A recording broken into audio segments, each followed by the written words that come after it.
Vernon Davis living about as interesting a life post-career as he did during his career. We got a lot of stuff to talk about. Vernon, thank you for joining us on Damon and Ratto. It's been a long time since we've said hello. How you doing? Hey, good to hear from you guys. It is good. Well. Yeah, good to hear from you too, man. Thank you so much for coming on today and talking to us because, we wanted to talk to you, obviously, about a very unique situation between Trey Lance and Jimmy Garoppolo. A lot of people, I think both the people that you're about to talk to, believe it's the right choice. It's the right thing to do. The 49ers have a very talented quarterback room, and it's an experienced backup quarterback who I think you always want behind a young guy who's trying to prove himself. You went through a very unique quarterbacking situation in your career between Alex Smith and Colin Kaepernick, and I found earlier, Vernon, a quote from you about how you thought Alex was still the man, and in my heart, I believe that this is his team. I'm sure Harbaugh will make a nice decision who he wants to go with, but right now we have two outstanding playmakers. I'm sure Alex is still our guy. Now, it didn't play out that way. You said that after a 2-game winning streak for Colin Kaepernick. So can you tell us a little bit about how players' loyalties do divide between quarterbacks?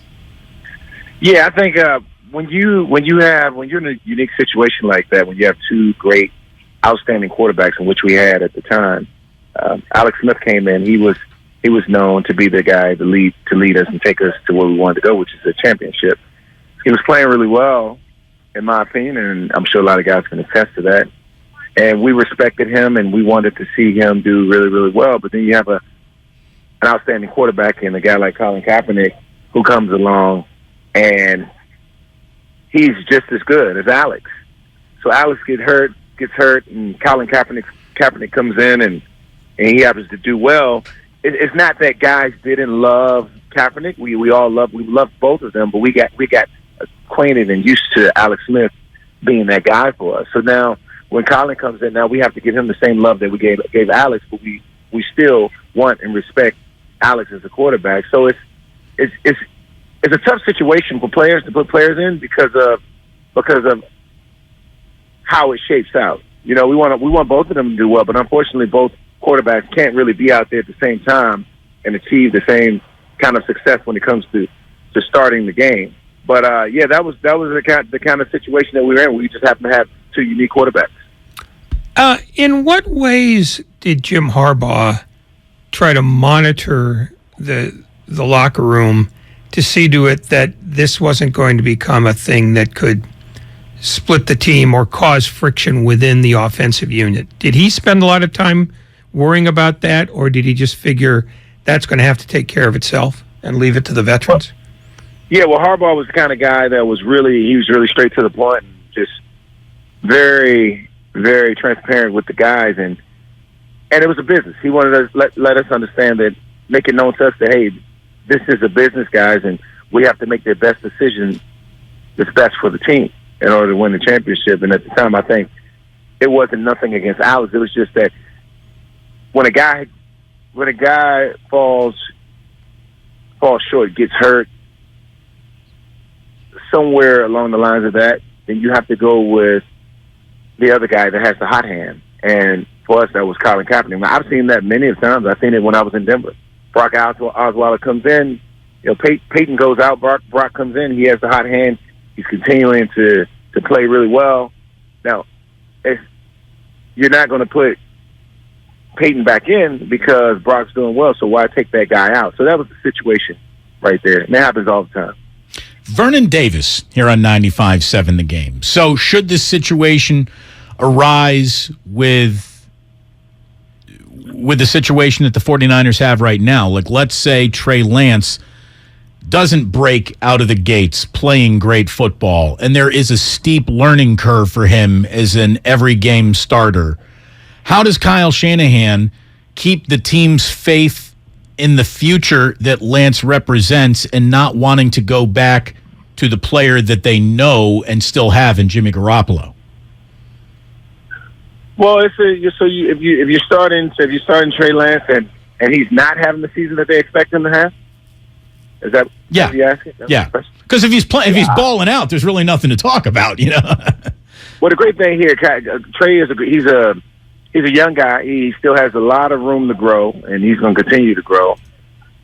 And if he's not performing the way they expect him to perform, I mean, I think you give him a shot, and first 4 or 5 games, see how he's doing. If he's doing well, you keep him in. Now, you still have to believe in that kind of guy because he has all of the upside. He has all the tangibles that you would want in a quarterback. It might not, if he's making a mistake, it's probably not his time. He's probably not ready. He probably needs a few more games. Something has to click somewhere along the lines. And it happened. It happened like that with Colin Kaepernick. When he first got there, right, he wasn't ready right away. It just so happened that those games that they put him in, he was ready to go, and something clicked for him. It was just his time. And that could be the same kind of situation with Trey Lance and Jimmy G, but we don't know yet. We have to see. Now, how much of that do you think was Colin just being able to capture the entire league off guard and by surprise? Because he came out and he had that strong game against the Bears on Monday Night Football. The very next week, he throws for nearly 500 yards and 3 touchdowns, rushing for almost another 40 yards. Like, he looked like the future in the present. I mean, I remember the beginning of Colin Kaepernick's career just blowing all of our hair back. I guess you could say that Colin was an example of when preparation meets opportunity, and we all know how that goes. That's just what it is when you're playing, when you're competing, or just in life or anything. When you put the time in, you prepare. You know exactly what it is that you have to do to make sure that you can go out and be the best version of yourself and capitalize on the moment. That's what Colin had. He had that. Now, if this is the right opportunity and if Trey is well prepared for the moment, then he'll do really well. No question about it. Did you know all this when the Smith to Kaepernick change was happening, or did you have to sort of learn to deal with it on the fly? You just learn to deal with it on the fly. Yeah, you just be in the moment, just learn to deal with it. Were there veterans who helped with that at all, or was it literally you just go in face first and figure out what you have to figure out?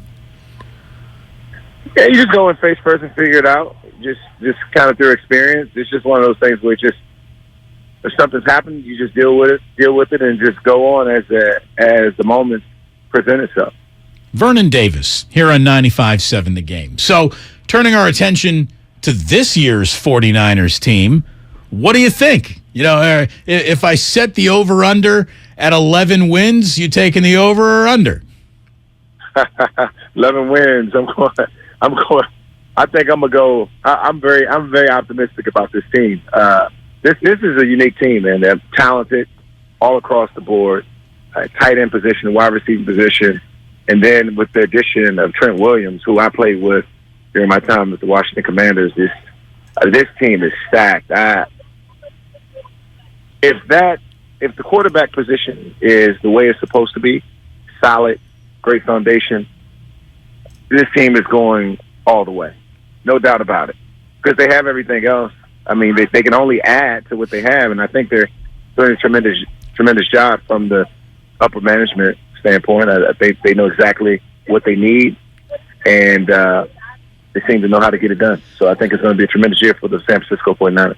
How long did it take you to be able to say the Washington Commanders without hesitating?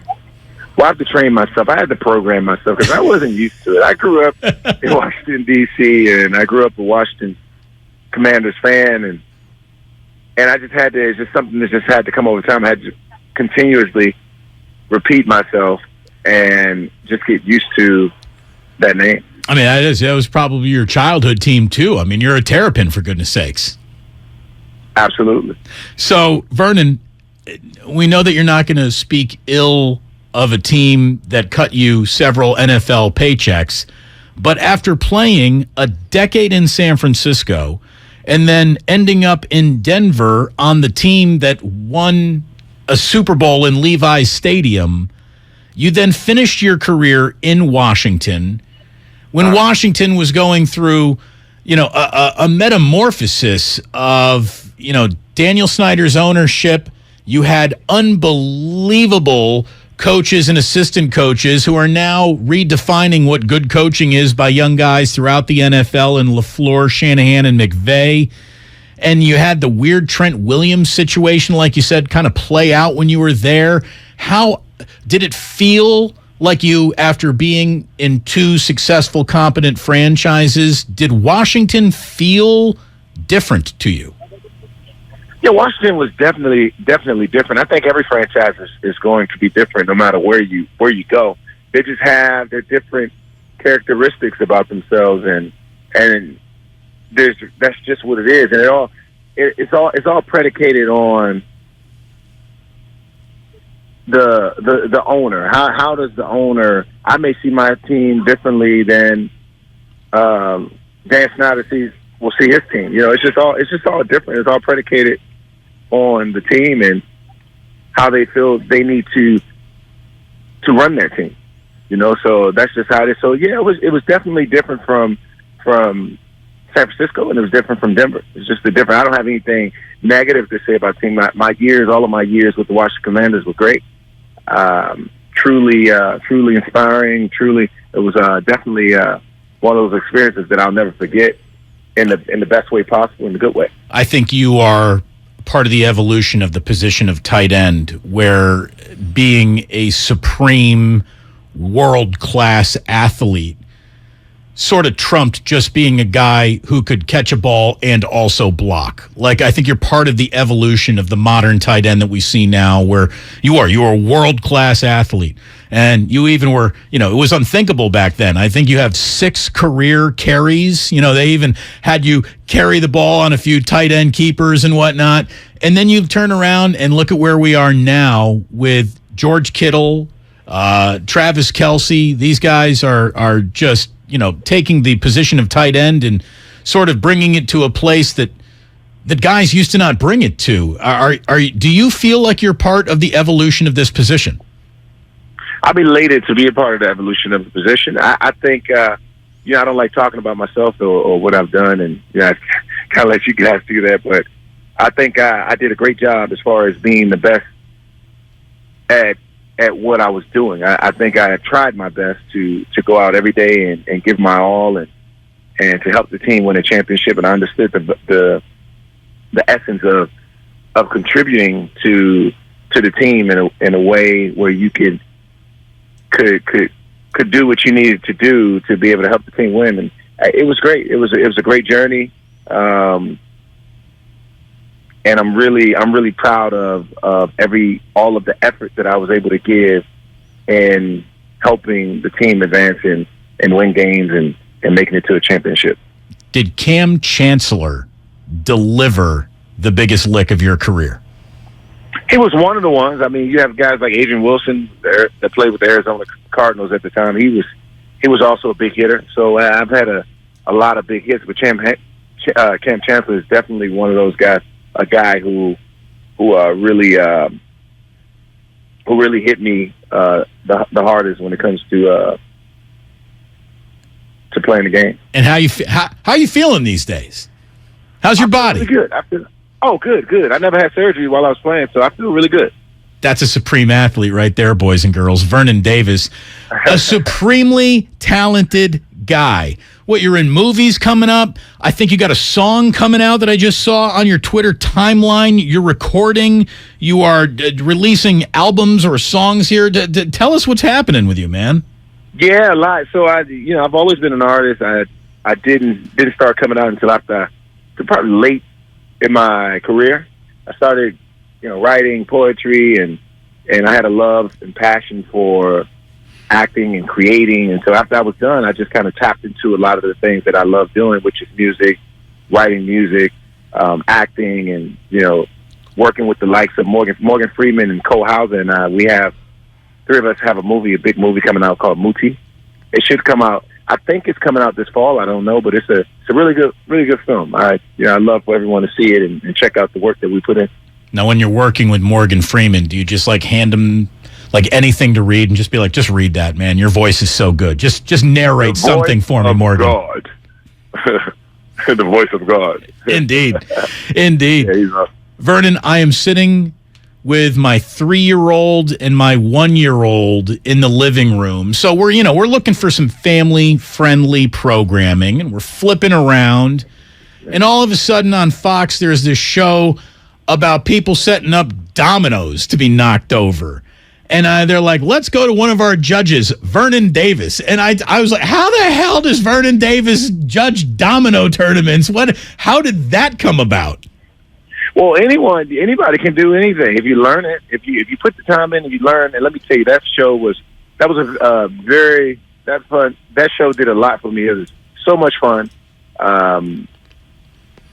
Great meeting the contestants and working with my co-hosts and other judges. It was amazing. Eric Stonestreet, Danica McKellar, Steve Price. From the Wonder Years, too, Danica McKellar, right? Isn't that? Yeah. It was having Carmen Electra come on. It was wonderful, wonderful show. And I think the show's still coming back. I think it's coming back. They're just trying to figure out where they're going to shoot the show, whether it's going to be here in the United States or outside of the United States. I don't know, but hopefully you'll see a season 2. Waiting to hear about that, but it was such a fun show. Hopefully you'll be a part of it. And I got to ask one last thing, only because I was such a fan. I couldn't walk by one without getting one. And I think you were an early investor. What happened to Jamba Juice? I still have Jamba Juice. They're still out there. Yeah, Jamba Juice is still there. I'm still an owner, still a franchisee. There you go. I love it, man. You are an entrepreneur, an actor, a philanthropist, one of the great 49ers, a decade in a Niner uniform. Has a tight end scored 13 touchdowns in any 1 year, much less 2 since? I can't remember, man. You're a hell of a guy, Vernon, and a good follow, too. I've been doing it for years on Twitter, and thank you so much for joining us today. It was a pleasure to catch up with you. Thank you so much. I appreciate it. Vernon Davis with us here on 95.7 The Game. He was always a good guy, Ray. Always easy to talk to. Always very media friendly.